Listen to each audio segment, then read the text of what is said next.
Alors, c'est important parce qu'on est dans cette émission où effectivement, on est en aparté, l'existence, l'avenir de l'homme, voilà, voilà, on est en partie 3.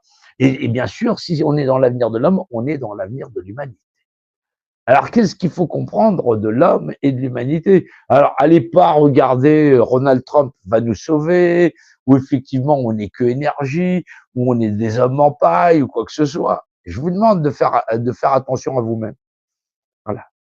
La première chose à laquelle vous devez faire attention, c'est vous-même. Vous êtes un être humain. Vous avez esprit et matière. Être, c'est l'esprit. Humain, c'est la matière. Bah oui, parce que si vous êtes que esprit, vous êtes quelque chose qui ne peut pas avoir contact avec les autres. Si vous vous fermez de l'esprit avec les autres, il n'y a pas de contact avec les autres. Par contre, vous pouvez vous cogner avec les autres en matière, en humanité. Voilà, vous l'avez juste bousculé et ainsi de suite. Et c'est ça, c'est ce que vous êtes. C'est ce qui est le plus important. Ne partez pas dans l'ésotérisme, ne partez pas avec les propagandistes. Voilà. La réalité, elle est pareille pour tout le monde. Pour moi, il y a devant, il y a derrière, il y a les notions de côté, il y a le haut et il y a le bas. C'est les seules vérités. Personne ne possède la vérité puisqu'on nous vivons dedans.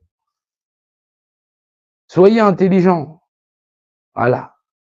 Voilà, on dit beaucoup de choses sur Jean-Noël Mendy, patati patata, mais vous reprenez les premières vidéos, les toutes premières, je vous raconte ce que c'est, les mathématiques, là, les dimensionnalités. J'ai pas besoin de changer de version, qu'on soit en pandémie, qu'on soit pas en pandémie, qu'on soit ceci, qu'on soit cela. Restez intelligent. La première source d'information, la première information qui gère l'information que vous allez tirer de l'extérieur, c'est vous-même. Et donc, vous êtes la première information qui ne doit pas être corrompue pour mal interpréter la société qui vous entoure.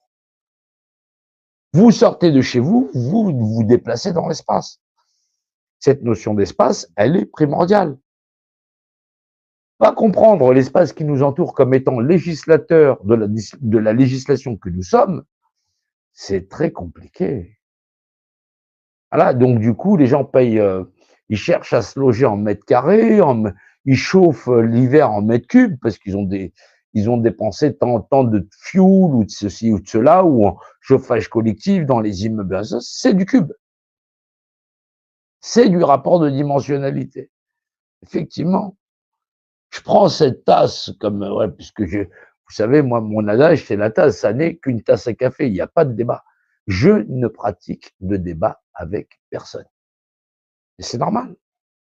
J'existe, oui ou non? Tout le monde dira oui, tu es là.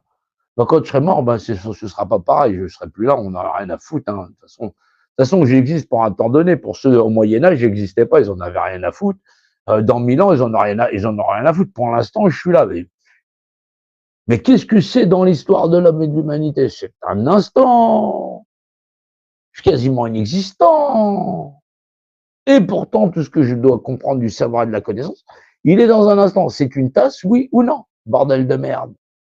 Oui, je suis obligé bah oui, mais non, non, je vous assure, j'aurais eu ma marraine, Madame Noël, je n'aurais même pas dit le mot merde. Elle m'aurait tiré les oreilles. Non, ce serait tendu jusqu'au sol. Et à chaque fois que je dis un juron ou quelque chose comme ça, parce que ça s'appelait des jurons, ça s'appelait pas des gros mots. À l'époque, c'est des jurons. Je vous assure qu'on y réfléchissait à 2 fois. On n'est pas de la même époque, hein. L'époque à laquelle on a grandi, c'est strict. Ceux qui sont nés fin des années 70, ils sont très américanisés, très individualisés. Nous, moi, je suis le début des années 70. Alors, on a plus de 50 ans.